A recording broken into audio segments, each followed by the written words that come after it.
Wamara. Odufi odeeffannoo waqtaawaa. Wala addunyaa keenya. Waan mara qabu. Wamara isiniin keenya. Wamara.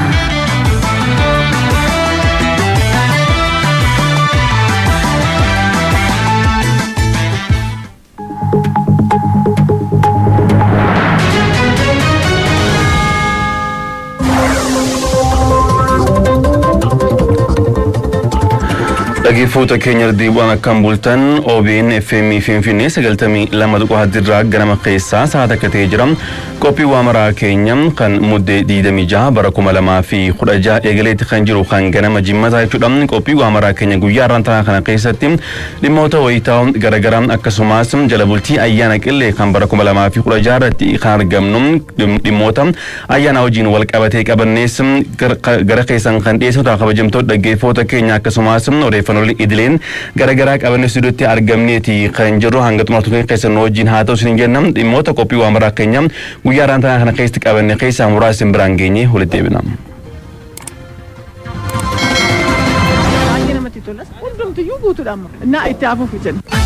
Ayyaanni gaafa dhufu waa baay'ee barbaachisaa isaaf immoo dirqama kan isaan barbaadan nuti dhiyeessuu kan qabnu jechuudha. Mootummaanis qamarii nu dhiyeessee xaa'oos nu dhiyeessee kunoo uummanni kun tajaajila argachaa jira. Aadaadhaan ayyaana qillee jedhama. Akka mana kiristaanaa keenyaatti immoo ayyaana yaadannoo dhaloota gooftaa keenya fayyisaa keenya Yesuus Kiristoos jedhama.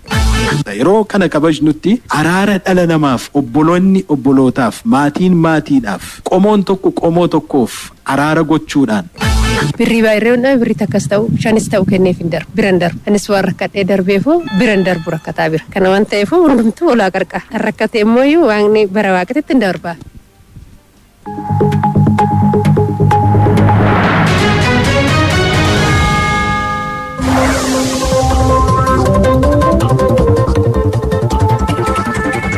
Dhimmoonni amma dhageenyee dhimmoota bal'inaan qophii waamaraa keenya guyyaa irraa keessatti kallattiidhaan gara keessan kan dhiyeessudha.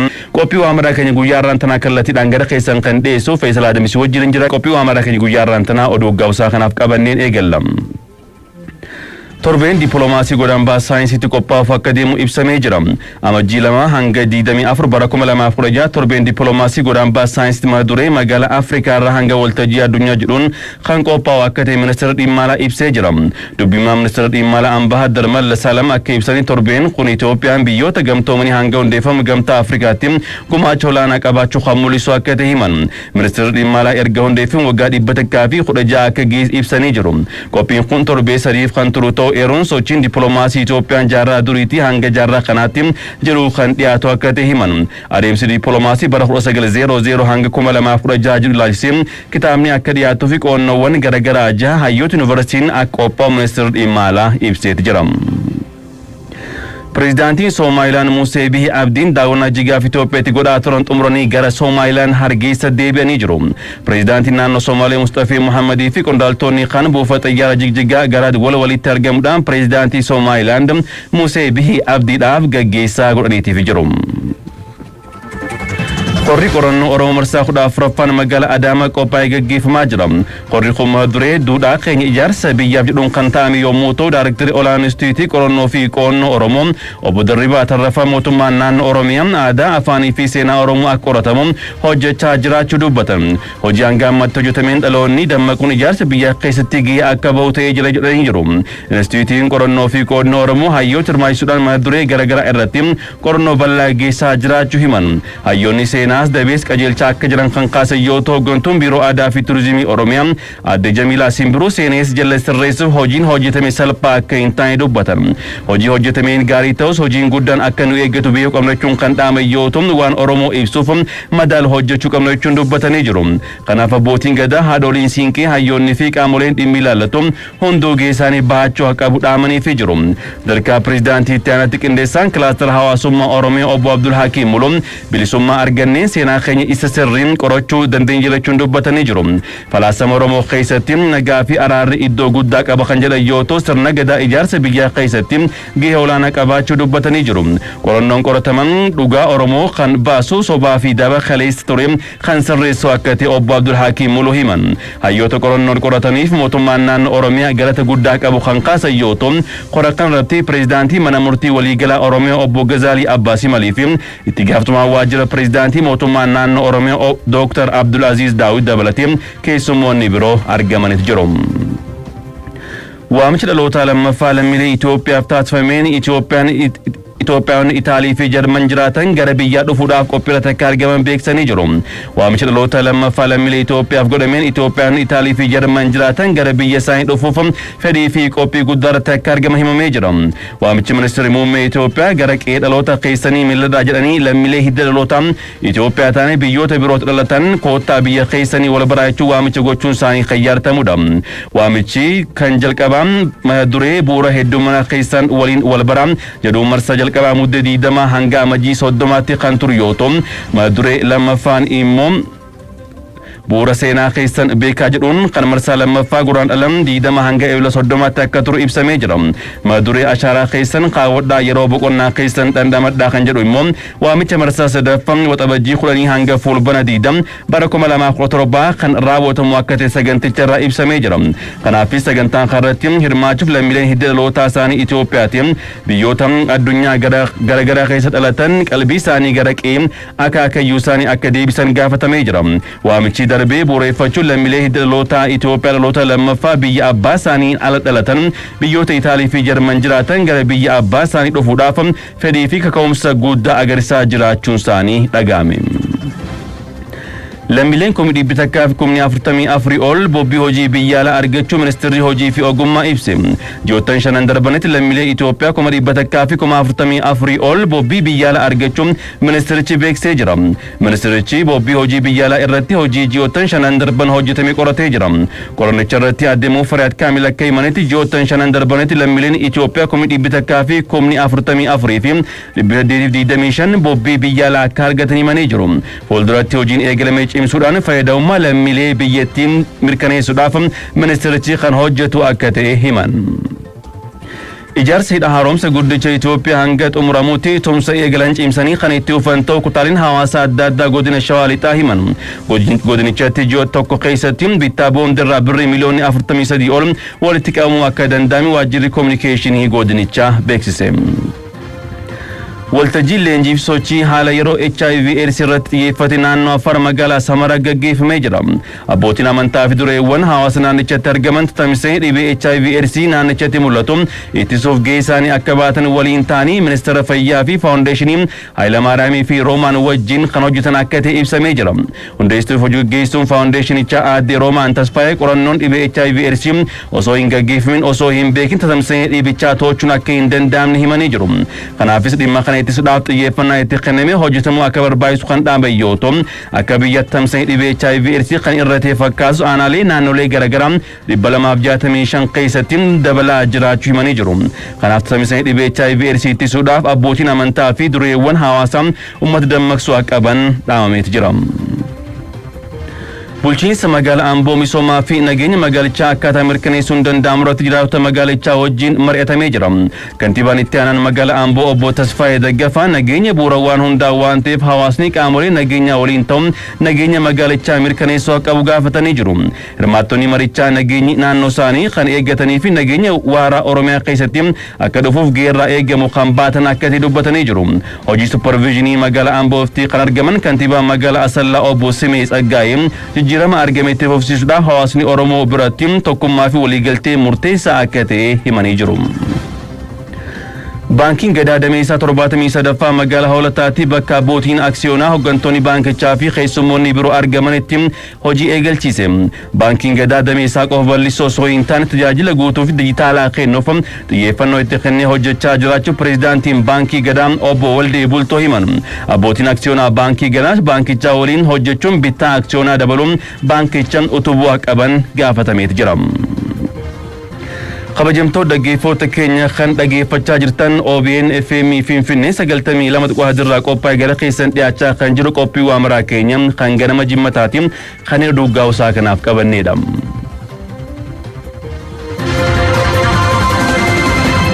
Qophii waamaraa itti fufee jiran amma kallattumaan gara dhimmoota bal'inaan qabanni tokko tokkoon gara keessan dhiyeessinu dabarra. Agarsiisni imala waggaa 116 dippiloomaasii Itoophiyaa amajjii 2 hanga 24tti godambaa saayinsiitti akka gaggeeffamu ministeerri dhimma alaa ibse. Ministeerichi dhimma kana ilaalchuudhaan kaleessa miidiyaadhaaf ibsa laatee jira. Ibsicha kan hordofee Amboo Maqaasaati. Torbeen dippiloomaasii Itoophiyaa amajjii 2 hanga 24tti mata duree magaalaa guddoo Afrikaa irraa hanga sadarkaa addunyaatti jedhuun magaalaa Finfinneetti akka gaggeeffamu ministeerri dhimma alaa beeksise. Dubbimaa ministeerichaa Ambaasadar Mallas Alam ibsa miidiyaaf kennaniin torbeen dippiloomaasii Itoophiyaa kun sagantaalee garaagaraan akka kabajamu himan. በዚህ 3 ሳምንት ያህል በሚቆየው የዲፕሎማሲ ሳምንት ውስጥ በርካታ ሁነቶች አሉ። torbeen dippiloomaasii Itoophiyaa kun sagantaalee garaagaraa kan qabaatu yoo ta'u kitaabni imala ministeera dhimma alaa waggaa 116 agarsiisu mata duree magaalaa guddittii Afrikaa irraa gara waltajjii addunyaatti jedhuun dubbistootaaf ni dhiyaata. Agarsiisni suuraas ni jiraata. Kana malees barreeffamoonni qorannoo ogeeyyii fi hayyootaan kan dhiyaatan yoo ta'u dippiloomaatota ciccimoo uumuuf kan kaayeffate dorgommiin gaaffiif deebii barattoota gidduutti ni gaggeeffama. Agarsiifni torbee dippiloomaasii kun seenaa dippiloomaasii Itoophiyaan dhaabbilee idil-addunyaa hundeessuu fi hoogganuu keessatti qabdu agarsiisuuf kan kaayeffate ta'uu dubbatan. ኢትዮጵያ የበርካታ ዓለም አቀፍ ድርጅቶች መስራች እና ንቁ ተዋናይ ናት። Seenaa dippiloomaasii Itoophiyaa bu'aa bayii yeroo ammaa ishee mudachaa jiruu fi haala ittiin irra aante hojii gara fuulduraa kan agarsiisu ta'a. Torbeen kun seenaa dippiloomaasii Itoophiyaa fi gahee isheen gaanfa Afrikaa fi waltajjiiwwan idila addunyaa irratti taphatte haalan kan agarsiisudha. Itoophiyaan qormaata ishee mudate irra darbuun milkaa'ina isheen irra geesse haalan kan mul'isu ta'a. Agarsiifni torbee dippiloomaasii kun lammiileen Itoophiyaa seenaa fi dandeettii dippiloomaasii biyyattii hubachuu fi deeggarsa akka godhaniif gumaacha akka taasisu ni abdanna. Kantiibaan bulchiinsa magaalaa Finfinnee Aadde Adaanach Abeebee sochii barnootaa dhalootaaf jedhuun mana barumsa Boolee Bulbula sadarkaa lammaffaa kutaa magaalaa Booleetti hojiin ijaarsa babal'isuu hojjetame eebbisanii jiru. Piroojeektiin babal'isuu warshaa huccuu Arbaa Mincii raawwatame hojii mooraa miidhagsuu dirree ispoortii mana dubbisaa kutaa yaalii fi kanneen biroo kan qabu akka ta'e bulchiinsi magaalaa Finfinnee beekse. Itoophiyaan ulaa galaana argachuuf waliigalteen Soomaayilaand waliin mallatteessite mallattoo milkaa'ina dippiloomaasii ta'uu xiinxalaan siyaasaa Ameerikaa Andrii Korbiikoon dubbatan.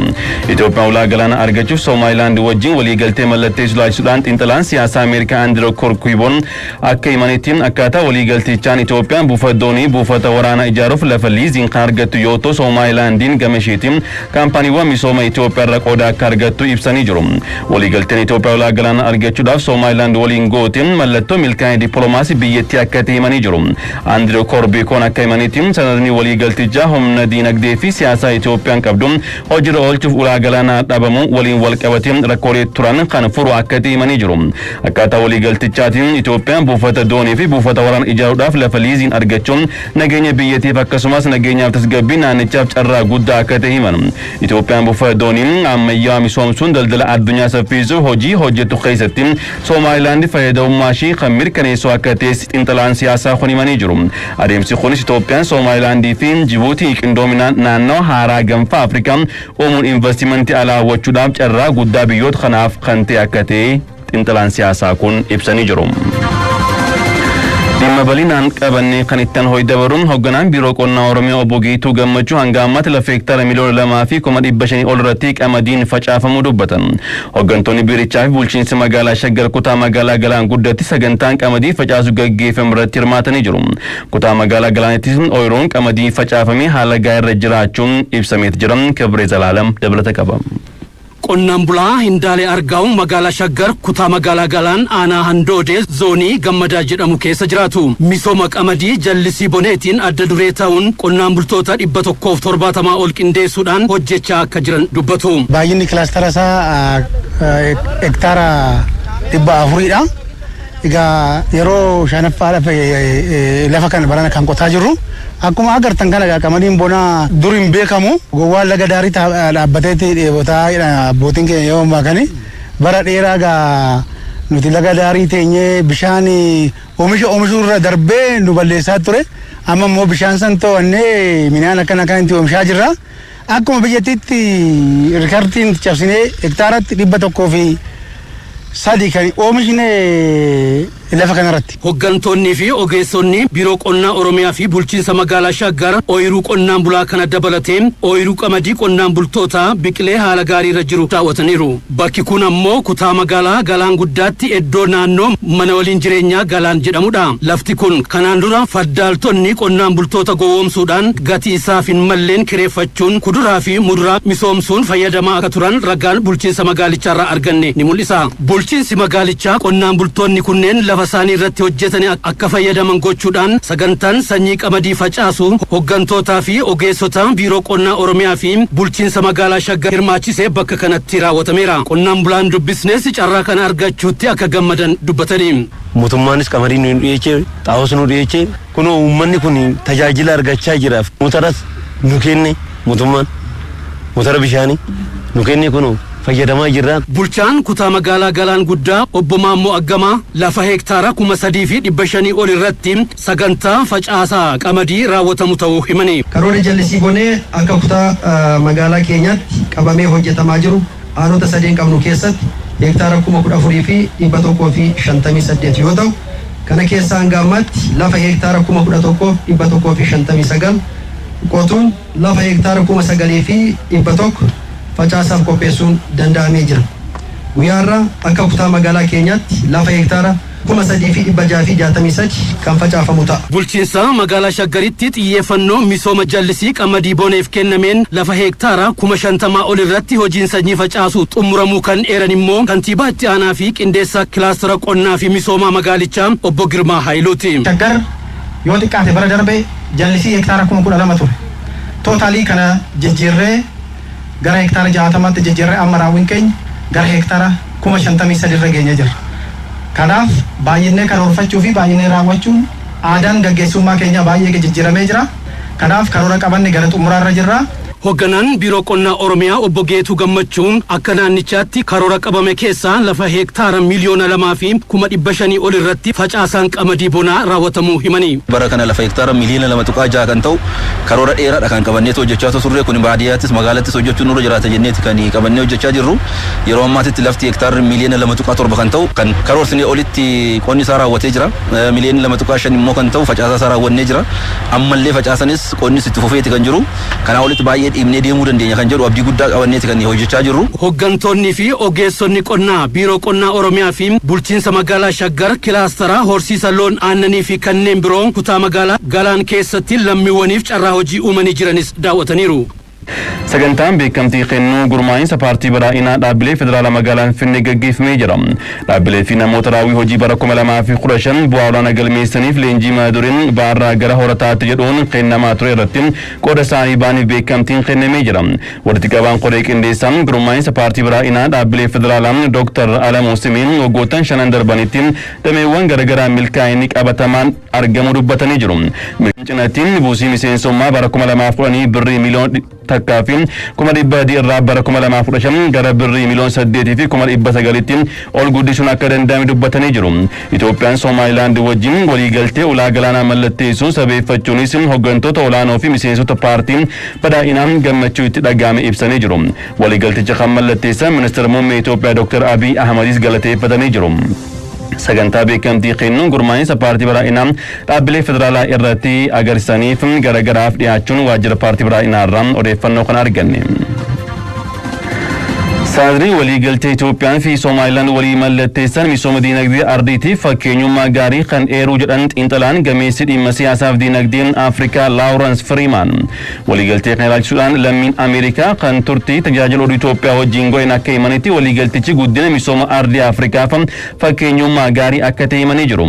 Tumsa oloo biyyoota kanneenis gama diinagdee fi siyaasaan akkasumas raayyaa ittisaan faayidaa olaanaa qabaachuu dubbata. Itoophiyaan ardii keessaa baay'ina uummataa hedduu qabaattee dabalatee barootaaf malkaa galaanaa har'a galaanaa dhabuun isii immoo miidhaa guddaa irraan gahee akka tures kaasanii jiru. Waliigalteechi Afrikaa darbeen addunyaaf bu'aa qabaachuu dubbatanii jiru. Qabeenya uumamaan dilbii Afrikaa qabdu waroomaaf tumsuun misoomsuun hedduu akka barbaachisu xiinxalaan siyaasaa lammii Ameerikaa himanii jiru. Waliigalteechi hariiroo daldalaa fi investimentii ardii Afrikaa fi idil addunyaa cimsuu keessatti faayidaa inni qabu hedduu guddaa akka ta'e himanii jiru. Itoophiyaan biyya qabeenya dinagdee guddaa fi uummata hedduu qabdu waan taateef malkaa galaana argachuun ishee humna guddaa akka ta'e kaasaniiti jiru. Dhimma bal'inaan qabanittan to'ii dabarruun baazariin hangina oomisha meeshaalee bu'uuraa kan hambisu akka ta'e ibsamee jira. Kutaa magaalaa Kooyyee Facceetti baazariin ayyaana qillee hanga cuuphaa itti fuun Tulluu Diimtuu fi Kooyyee Facceettiin qophaa'eerra jiraattonni kutaa magaalota kanneenii irraa fayyadamaa ta'aa jiraachuu dubbatanii jiru. Jaldeessa Baqasaa gabaasa dabalataa akkanatti qindeessee jira.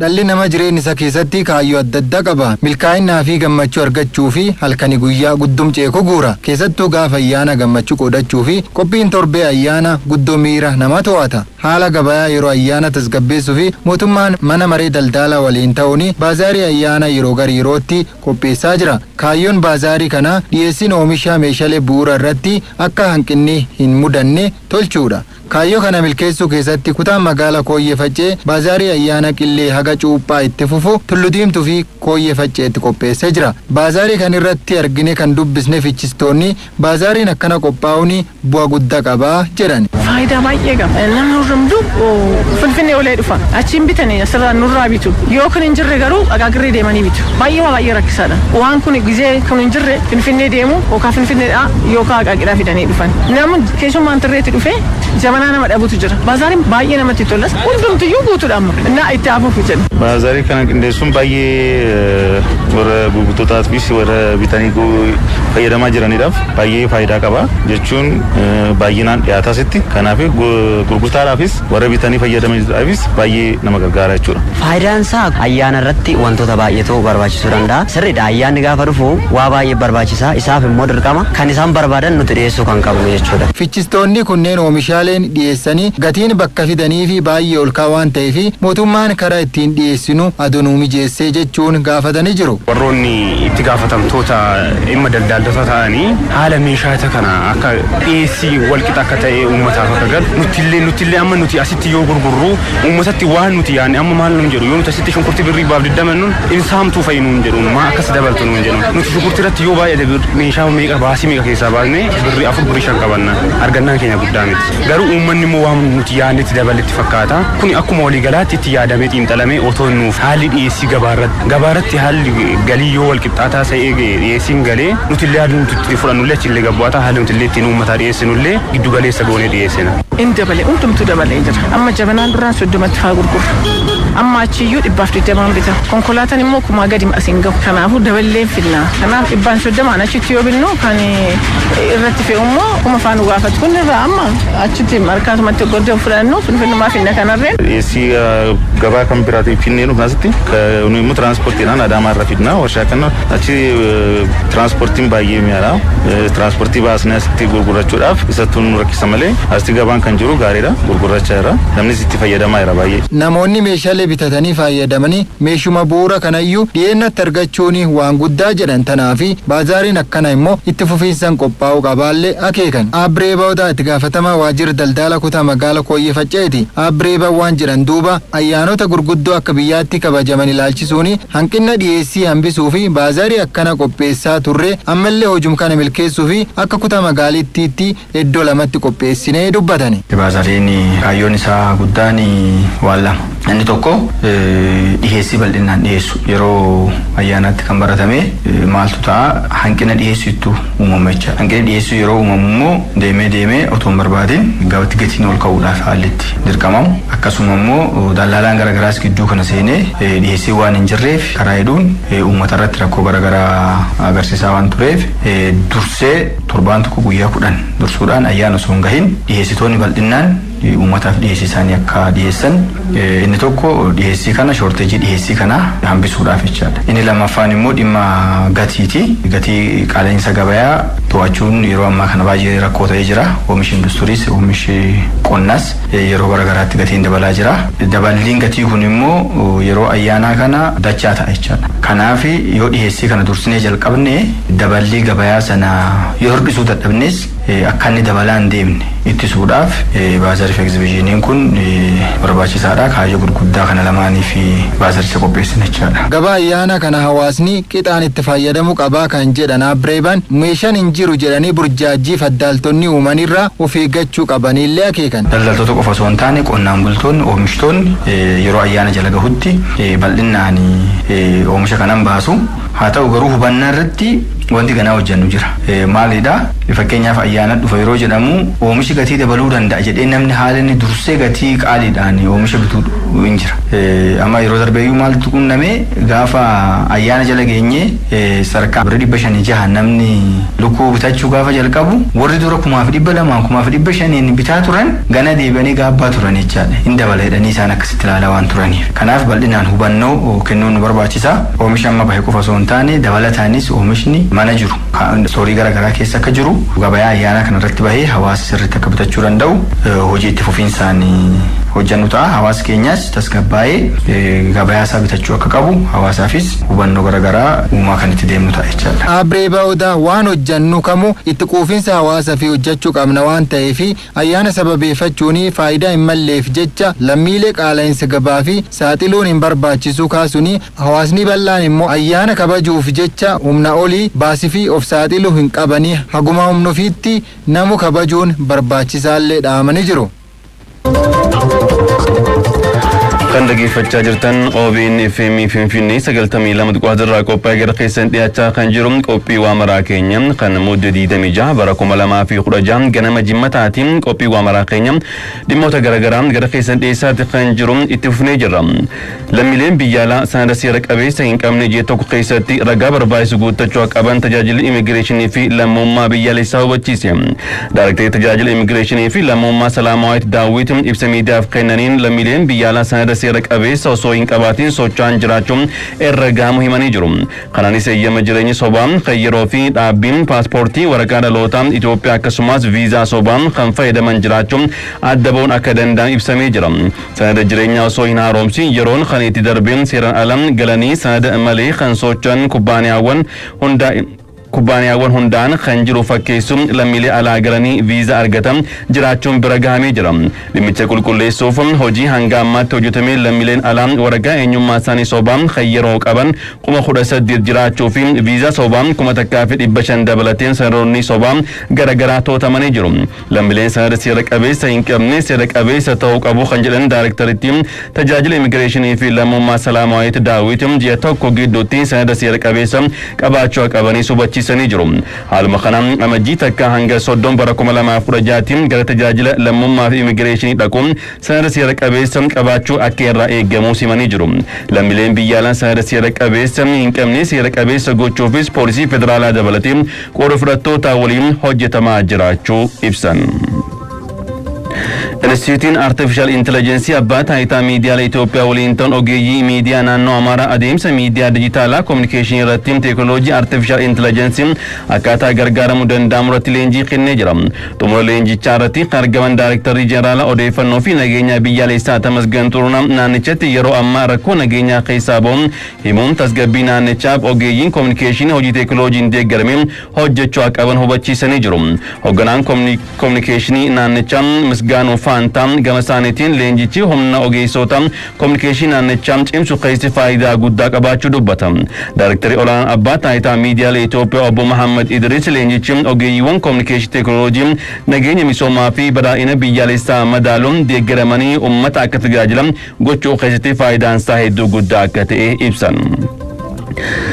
Baankiin Gadaa hojii erga jalqabee waggaa takka guutee jiru tajaajila saffisaa fi dijitaalaan uummata tajaajilaa jiraachuu pireezidaantiin baankii gadaa obbo Waldee Bultoo dubbata.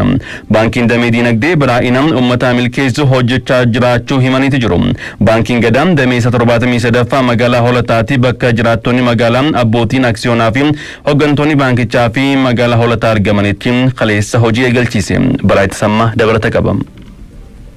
Baankiin gadaa baankiin dhalootaa kaapitaala birrii miiliyoona 500 fi miiliyoona 51 abbootii aksiyoonaa 28 hundaa'e waggaa tokko guute hundeeffama waggaa tokkoffaa isaa booda dameesaa 73ffaa magaalaa Hoolataatti bakka jiraattonni magaalaa Hoolataa abbootiin aksiyoonaa hooggantoonni baankii gadaa fi hooggantoonni bulchiinsa magaalaa Hoolataa argamanitti baname. Baankiin gadaa gamoo of danda'een hojii jalqabe maamiltoota 100,000 fi 70,000 ol horachuun qabeenya waliigalaa birrii biiliyoona 4 afur horachuus himame. Baankiin gadaa dameesaa qofa babal'isuu otoo hin taane tajaajila guutuu fi dijitaalaa kennuuf xiyyeeffannaan hojjechaa jiraachuu pireezidaantiin baankii gadaa obbo Waldee Bultoo himan.